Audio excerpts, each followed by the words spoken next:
حبايبي الحلوين، عاملين ايه؟ يا رب تكونوا بخير. قبل ما نبدأ زي ما اتعودنا نصلي على النبي عليه افضل الصلاة والسلام، واعملوا لايك للفيديو ده وشير كتير علشان تشوفوا كل جديد عندنا. ويلا بينا نبدأ المسلسل. بيبدأ مسلسلنا مع بطلتنا شياو وجوزها لي، وبتبقى بتربط له جزمته، وبتفتكر ان جوازهم كان تحت ضغط جدته فوق، وبتفتكر انهم لما اتجوزوا مضوا عقود الجواز وقال لها جوازنا هيبقى سوري لمدة 3 سنين وبعدها ننفصل ونقول اننا ما تفهمناش. وبتقول ان لحد دلوقتي هو لسه معرفش انها بتحبه. وشياو بتفتكر ان مدة العقد قربت تخلص، فبتقول في بالها مستحيل اسيبه يبعد عني، انا بحبه. وبتقول له مدة العقد قربت تخلص، هتجدده ولا لا؟ قال لها لسه مش عارف. فبتفرح وبتقول طالما ما خدش قرار على طول يبقى بيفكر. وبيجي ليه مكالمة وبيقول انا جاي حالا، وبيقول لها نيان اتخطفت. وشياو بتقول في بالها انت لسه بتفكر فيها علشان نيان دي تبقى حبيبته القديمة. فبتمسك ايده علشان ما يروحش، فبيقول لها انا اتجوزتك عشان كنتي متفهمة وضعي وبتسمعي الكلام وعاقلة. فبتقول له انا وقفتك بس عشان نسيت العصاية بتاعتك. فبتديها له وبياخدها ويمشي، وهي بتقعد تعيط شوية. وبعد كده بتاخد شنطتها وبتخرج تروح على جبل كده، وبيبقى فيه ناس موجودة وبيشوفوا الشفق القطبي. وفجأة الناس بتخاف وبتجري، فبيزقوها يوقعوها.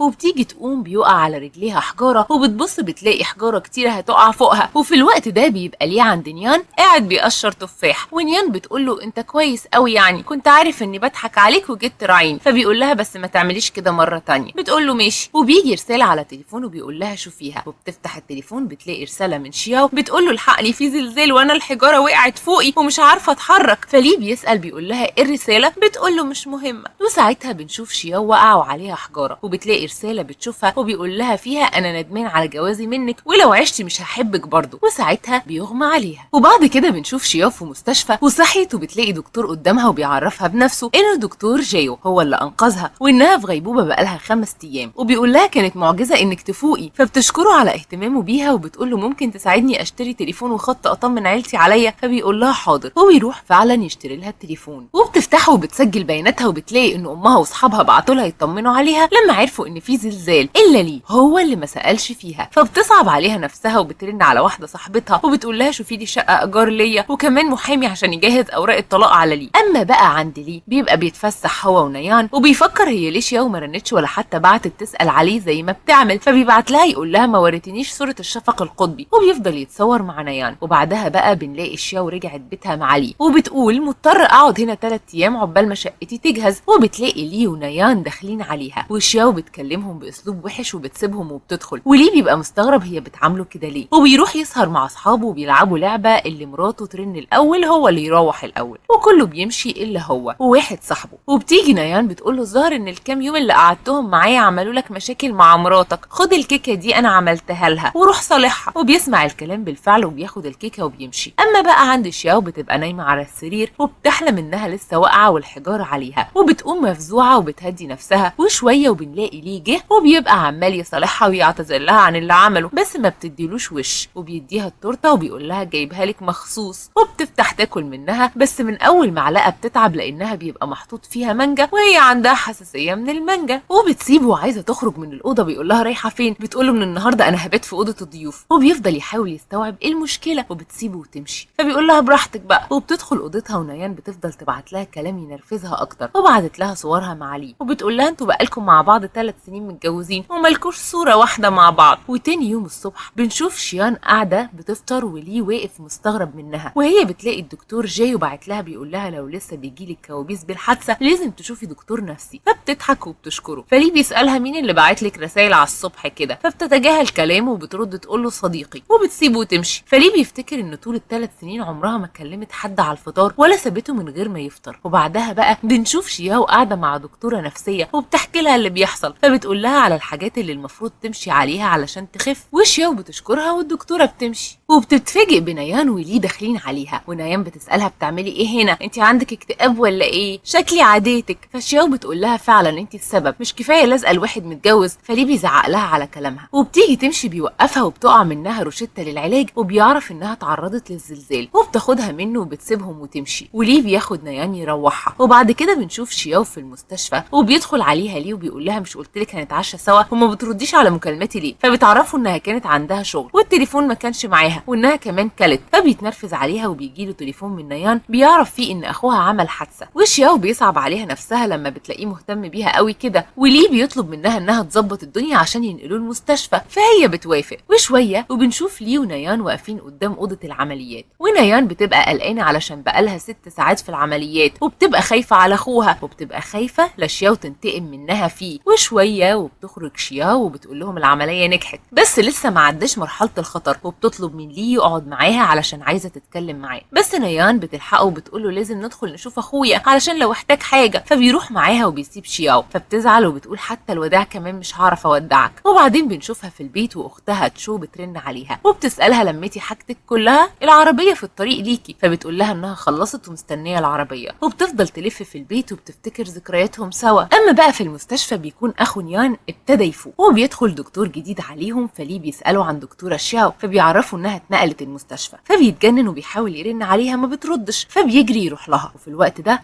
شياو بتبقى واخده شنطتها وماشيه، بتجيلها رساله ان العربيه وصلت، فبترمي التليفون في حوض الميه وبتسيب ورق الطلاق على الترابيزه وبتمشي. وبيجي ليه بيقلب عليها البيت ما بيلاقيهاش، وبيلاقيها واخده كل حاجتها، فبيبقى مستغرب وبيقول لسه مده العقد ما انتهتش. وبيحاول يرن بيلاقي تليفونها في الميه، وبيبص بيلاقي ورق على الترابيزه بيفتحه بيلاقيها طالبه طلاق. وبعد كده بنلاقي شياو وصلت بيتها، وبتجيلها اختها تشو بتطمن عليها وبتعرفها على يو زميلهم من ايام الدراسه، وبيدخلوا يرتبوا معاها البيت ويرصوا معاها حاجتها. ويو بيبقى معجب بيها من زمان بس كان عارف انها بتحب ليه، بس لما بيعرف انها انفصلت عنه بيفرح انه لسه عنده فرصه. وبالليل ليه بيبقى في البيت وزعلان ان شياو مشيت، وبيفضل يفتكر ذكرياتهم سوا في البيت واهتمامها بيه. وبعدها بقى بنشوف شياو وتشو بيجهزوا الخروجه، وبيجي يو بيديهم فستان وبيقول لهم عجبني فجبته للشياو، وبتلبسه وبيبقى جميل عليها. وبيروحوا سوا وبيجي ليه ونيان، وبتبقى نيان بتقدم نفسها على انها حبيبه ليه ومراته،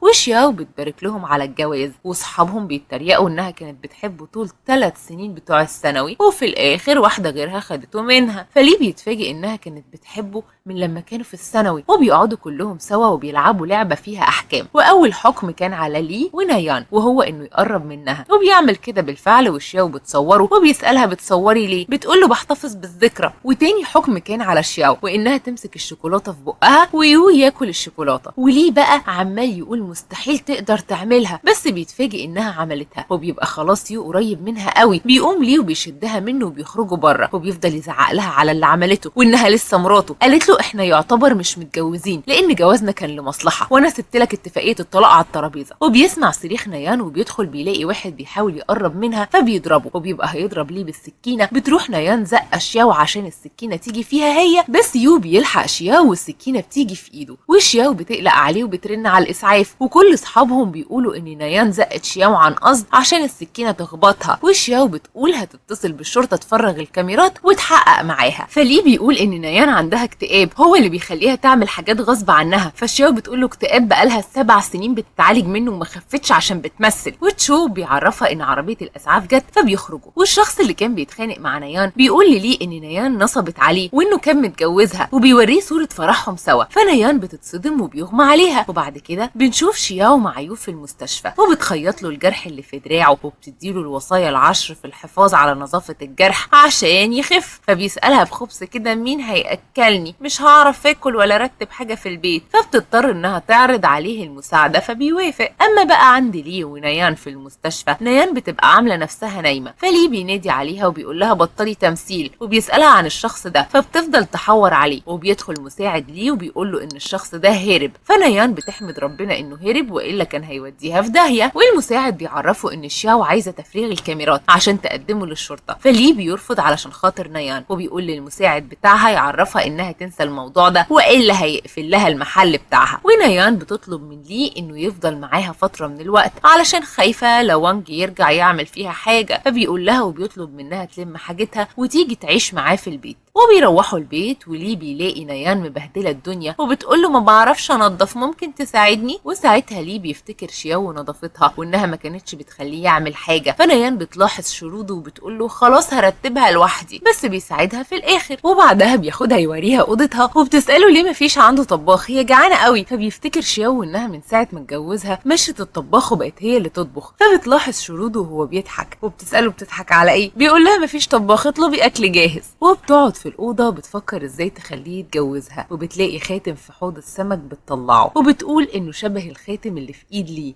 وبتفتكر انه خاتم جوازهم. اما بقى عند شياو بتبقى في المستشفى مع يو ومهتميه بيه وبتاكله، وبتدخل اختها تشو عليهم وبتفضل ترخم عليهم وبتقول لهم ابقوا اعزموني على فرحكم بقى. فشياو بتبرق لها فبتسكت وبتوريها صوره لنيان في بيت ليه ولابسه خاتم جوازها، وبقت ترند والناس بقت تتكلم عنهم انها مراته في السر. اما بقى عند نيان بتبقى قاعده وبيدخل عليها ليه وبيسالها ايه اللي انتي نشراه على الفيس ده، الناس عماله تقول انك مراتي في السر. فبتقول له عادي يعني دي مجرد صور والناس كده كده بتتكلم من غير حاجه. فبيلمح ليه في ايديها خاتم جوازه هو وشياو، بيسالها جبتي الخاتم ده منين؟ قالت له لقيته في حوض السمك. فبيتخانق معاها وما بيبقاش مصدقها وبيتصل بالمساعد بتاعه يطلب منه يجيب له رقم شياو في اسرع وقت. وفي الوقت ده عند شياو في المستشفى هي ويو وتشو بيبقوا قاعدين يتكلموا ويهزروا، وبيرن رقم على شياو بترد. فبيطلع ليه وبيخانقها انها قلعت خاتم جوازهم، بيقول له مش على اساس انك اديته لنيان تلبسه ومنزله صورها بيه. وبتلاحظ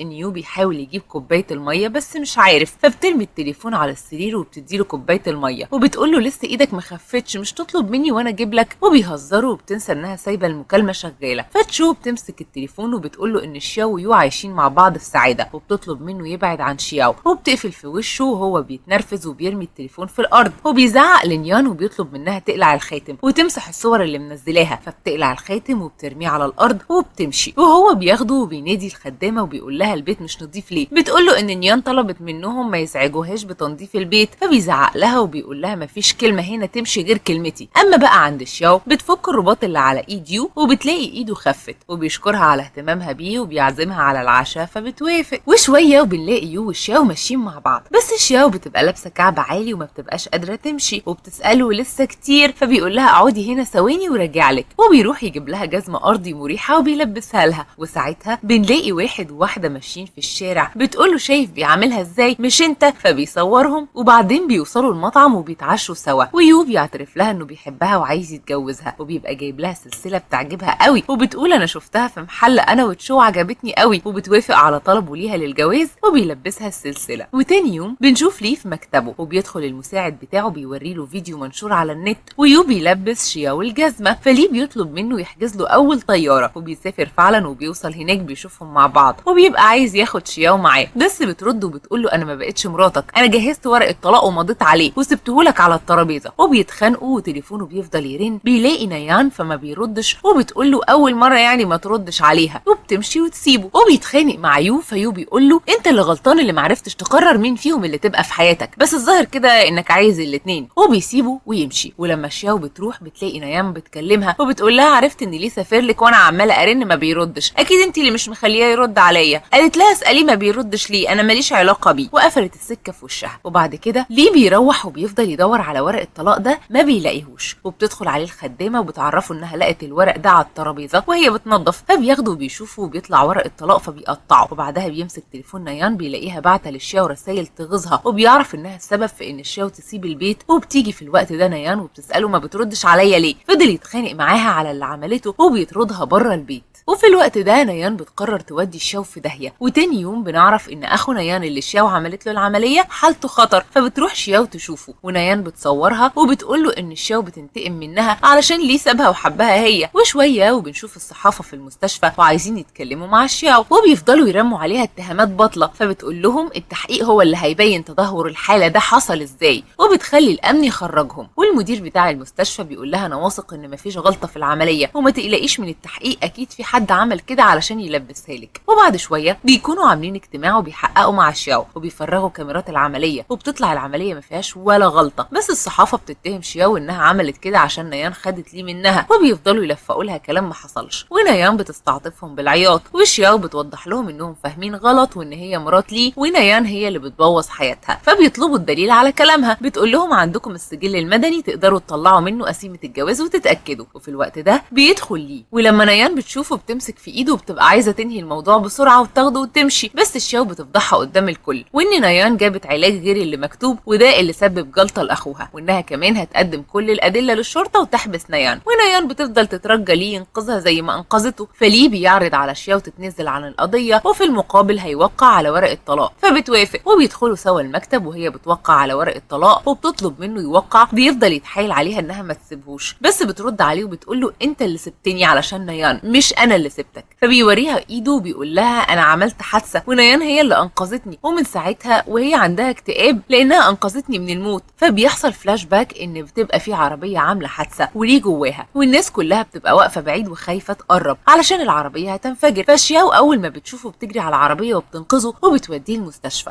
ولما بيفوق بيلاقي نيان اللي جنبه، فبيفكرها ان هي اللي انقذته، وهي بتقول له انا اللي خرجتك من العربيه قبل ما تنفجر. وبينتهي الفلاش باك وبتقعد شياو تضحك عليه علشان مغفل، وبتقول له لو ما وقعتش حالا هحبس نيان. فبيوقع، فبتفرح وبتاخد الورق وبتخرج. وليه بيبقى زعلان وقلبه بيوجعه، وبيلاقي اتصال من نيان بتطلب منه يلحقها علشان تعبت. وبعدها بقى بنشوف شياو في العربيه مع يو، وبتقول اخيرا اتطلقت، وبتعرفه انها هتنام شويه عقبال ما يوصل. وشويه وبتلاقي اختها تشو بتشدها تنزلها من العربيه، وبتجري بيها بتلاقيهم عاملين حفله وابوها وامها موجودين، ويو بيتقدم لها رسمي وبتوافق وبيحضنها والكل بيبقى فرحان. اما بقى عند لي ونيان بيروحها البيت وبيلومها على اللي هي عملته، وبتبرر له انها عملت كده عشان كانت خايفه على اخوها، وبيسيبها وبيمشي. وفي كل حته في البيت بيشوف شياو، وبيجيله اتصال من الدكتوره بتاعه شياو انها بقالها فتره ما بتجيش المتابعه، فبيسالها هي عندها ايه، وبيروح يقابل الدكتوره وبيعرف اللي حصل وقت حادثه الزلزال، وان نيان هي اللي كانت بترد عليها وتمسح الرسايل. وبيمشي من عند الدكتوره وهو بيعيط على اللي عمله فيها، وبيفضل يضرب نفسه بالاقلام على وشه، وبيقف قدام عربيه علشان تخبطه بس واحد بيلحقه. وبعد كده بنشوف يو قاعد مع شياو وبيوريها شوكولاته، بتقول له انت عرفت منين اني بحبها؟ فبيقول لها انا ناوي اجيب لك منها كتير قوي هديه جوازنا. وبيعرفها ان عيلته اغنى عيله في بكين، فبتتفاجئ بالخبر ده، فبتقرب منه وبيتفاجئ يو بحركتها وبيقرب اكتر، وبيفوق وبيقول احنا لسه ما اتجوزناش، كده ما ينفعش، لازم امشي. وبيمشي، وبعدها على طول شياو بتلاقي الباب بيخبط، فبتفتكر يو رجع تاني. تفتح بتتفاجئ بليه، وبيفضل يعتذر لها على اللي حصل وانه فهم متاخر، وبيبقى عايز يرجع علاقتهم تاني ويتجوزوا، بس بترفض وبيترجاها تسامحه، بس برضه بترفض وبتطلب منه يمشي من البيت والا هتتصل بالشرطه، وبتسيبه وتطلع وهو بيمشي. وبيتقابل يو